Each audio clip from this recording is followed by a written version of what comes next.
Shalom, shalom, très cher serviteur de Jésus-Christ.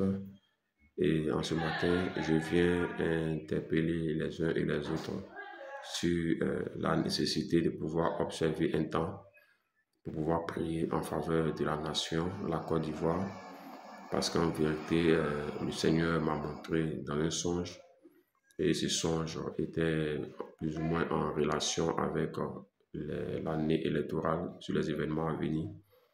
Et ce que le Seigneur m'a montré, c'était quelque chose qui montrait des troubles à l'horizon, mais avec la prière et le jeûne, je sais que le Seigneur peut permettre que ces choses ne puissent pas tourner en faveur du diable, mais que ces choses puissent contribuer au bien de ses enfants, au bien du corps de Christ et à l'avancement de l'œuvre de Dieu.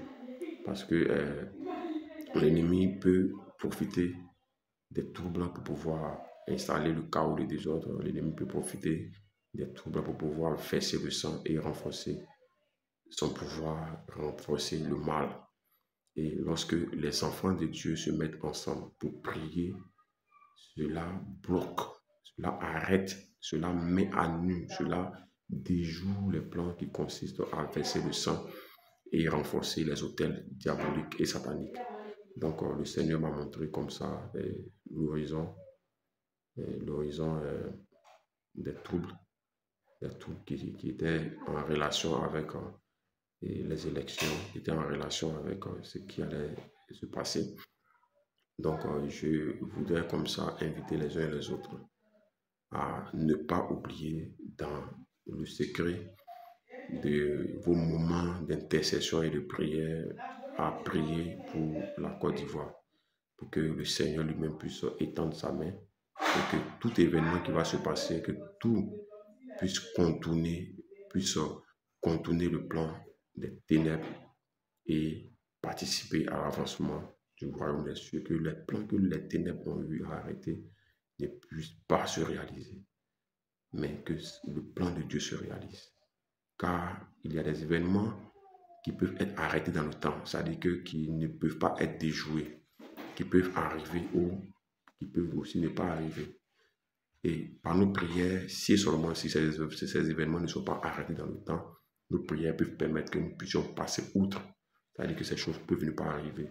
Mais si ces événements sont arrêtés dans le temps, c'est-à-dire que ce sont des choses qu'on ne peut pas déplacer, qui doivent impérativement arriver, de par nos prières, le Seigneur va permettre que l'issue soit à la faveur des enfants de Dieu. Et en même temps, je voudrais dire que en ce qui concerne cette année 2025, en plus des programmes d'évangélisation des jeudis, nous avons également des moments d'intercession tous les lundis de 6h à 9h moins. Intercession qui est un rendez-vous d'évangélisation et également un rendez-vous d'intercession en faveur de la Côte d'Ivoire, parce que nous sommes dans une année électorale, dans une phase très importante, et comme la Bible dit, notre paix dépend de la paix de la nation dans laquelle nous sommes, et aussi prendre du temps pour prier pour la nation dans laquelle nous sommes. C'est aussi un acte patriotique. Il ne faudrait pas attendre lorsque les choses vont commencer à se mélanger, à se déranger, lorsque le diable va commencer à accélérer les sacrifices humains, lorsque le diable va commencer à détruire des vies. C'est maintenant qu'on va commencer à organiser des veilles de prière, des jeûnes de prière par-ci, par-là. Non, ça ne sera pas sage de notre part. Voilà pourquoi c'est maintenant que nous devons anticiper. Dès que le Seigneur donne la révélation, il donne la révélation, c'est maintenant que nous devons anticiper et dévancer l'horreur de ces événements, dévancer tout ce qui peut être fait. Parce que quand Dieu avertit, c'est pour que nous puissions prendre des dispositions, pour que nous ne puissions pas du tout être surpris. De par nos prières, la volonté de Dieu s'accomplira. Donc, je vous invite tous à prier. Ceux qui peuvent prendre des moments, qui prennent des moments pour prier, chacun poussé par l'esprit, sera conduit dans un moment, soit à prier en famille, à intercéder, même à l'église, et donner le sujet de prière en ce qui concerne la nation. Et puis aussi, je veux inviter également les serviteurs de Dieu à renforcer l'axe de l'évangélisation, parce que cette évangélisation a un impact sur la nation. Lorsque nous nous mettons dans les rues en train de prêcher l'évangile, en train d'annoncer l'évangile, cela a un impact. Cela détruit tout ce qui est sémence des ténèbres.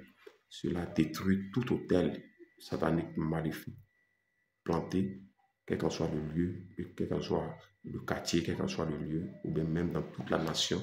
Tu peux être dans un endroit, dans un village ou bien dans un quartier en train d'annoncer l'évangile. Mais je t'assure que cet évangile que tu annonces est en train de renverser les forteresses dans la nation. Donc, nul évangéliste ne pense que ce qu'il fait est vain ou ce qu'il fait n'est pas important.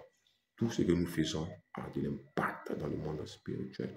Et nous sommes tous également acteurs des choses qui se passent dans la nation. Donc, il ne faudrait pas que quelqu'un puisse se mépriser ou bien dire que ce qu'il fait n'a pas d'importance. Non.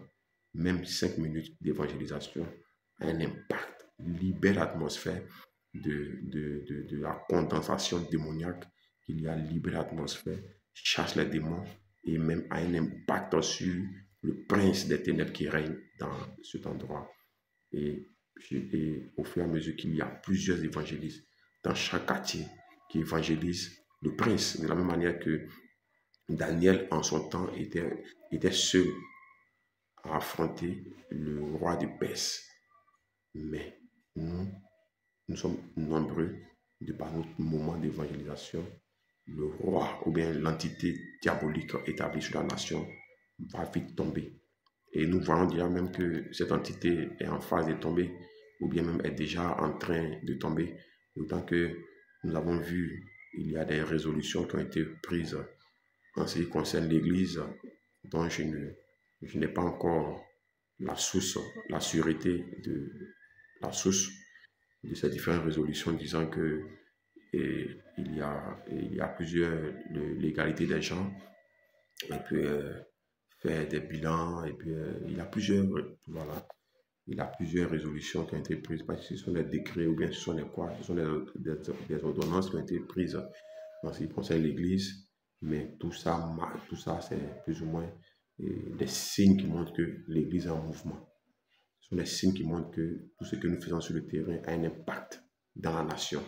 Parce que quand la persécution est la marque de l'impact de l'évangélisation dans une nation. La persécution est la marque de l'impact de l'évangélisation dans une nation. Que le Seigneur vous bénisse et que personne ne puisse baisser les bras, personne ne puisse se laisser décourager par tout ce qui est résolution prise au niveau de l'État ou des gouvernements, non. Mais plus il y a ces différentes décrets, ordonnances, résolutions prises ça et là et qui va à l'encontre de l'Église, cela montre que ce qui se fait a un impact et ça dérange les forces du mal. Ça dérange ceux-là qui n'ont pas un cœur pur. Ça dérange ceux-là qui pensaient que sans Jésus-Christ. Or, Jésus-Christ est incontournable. Quelle qu'en soit ta position, Jésus-Christ reste et demeure incontournable. Donc, ceux-là qui ont fait le programme dans la nation sans la personne de Jésus-Christ vont se trouver dans l'obligation de revoir leur position.